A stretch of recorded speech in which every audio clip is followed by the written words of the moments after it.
Welcome to today's deep dive.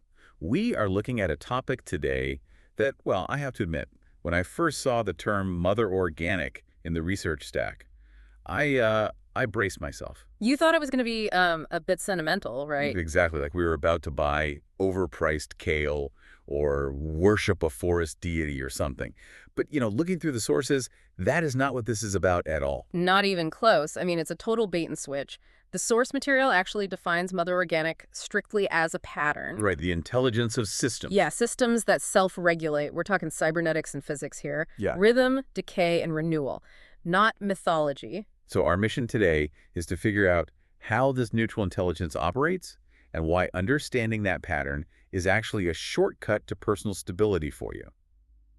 Let's ground this right away. When we say intelligence of systems, are we talking consciousness?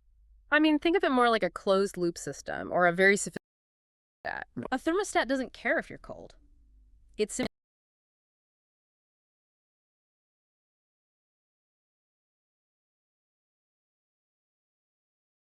Operating on a planet. exactly. It doesn't demand perfection.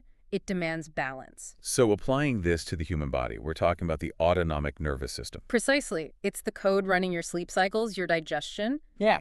cellular repair. Because you don't actively will your skin to heal after a cut. Right. The system detects a breach and just executes a repair protocol. But here's where I struggle a bit with the source material. It argues that when things go wrong, sickness, burnout, fatigue, Yeah. that's just the system working. Yeah, it is. But when you are the one lying in bed with a fever or a migraine, it feels incredibly personal. It feels like a failure. Are we saying the system just doesn't care about your misery? It doesn't. And honestly, that is the liberating part of the research. Liberating. Because symptoms aren't a punishment. The text emphasizes that they are feedback, just data. Oh, so the system is totally neutral. Right. It responds to input. If you feed the system stress or poison, it destabilizes. Feed it coherence like rest and clean fuel. It stabilizes.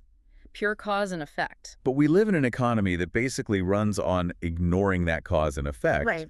We want everything yesterday. The source actually calls this artificial acceleration. And that's exactly where the conflict is. There is a fundamental difference between mechanical speed and organic rhythm. Like cranking up a factory assembly line. Yes, you can crank a factory faster and faster until the gears literally strip. But organic systems don't work like that. Look at a heartbeat. Has a beat and then a pause. Our refractory period, yes. It must rest to beat again. If you accelerate a heart beyond its limit without that pause, it doesn't get more efficient. It goes into cardiac arrest. Exactly. So burnout isn't just you being tired, it's an extraction error. Spot on. The text connects this to the principle of reciprocal exchange. In any organic system, from a forest to a startup, founder extraction cannot exceed restoration. There's a quote from the source I really liked here. Too much extraction collapses systems. Too much stagnation suffocates growth. Right. Everything has to return to the cycle. Including the author's slightly morbid point that even death becomes nutrient. Well, it's the ultimate efficiency. Nothing is wasted. If you try to cheat that logic, if you take more energy out of your body or the soil than you put back in, you trigger a collapse. Okay, so if this system is the fundamental law of the land, where does technology fit in? Because I'm certainly not throwing away my phone to go live in a yurt. Is this whole concept anti-tech? No, and the distinction in the material is vital here. It is not anti-technology, it's anti-distortion. Meaning innovation only works if it integrates into the pattern. Exactly. It fails when it tries to override our biological limits. So a wearable that helps you track your sleep is integration, but a social algorithm designed to fragment your attention span. That is distortion. One supports the feedback loop, the other introduces noise. The source calls this the internal law of sustainability. And when you override that law, you fragment. Yes. When you respect it, you stabilize.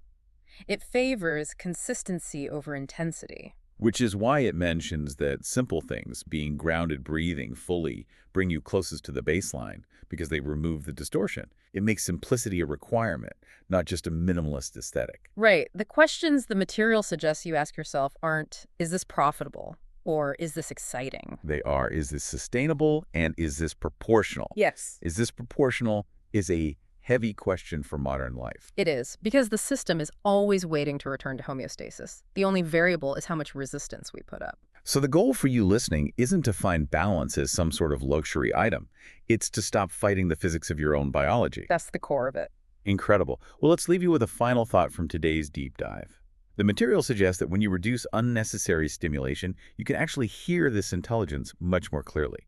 So if the system is always waiting to return you to balance, what excess could you remove right now to actually hear that internal law of sustainability?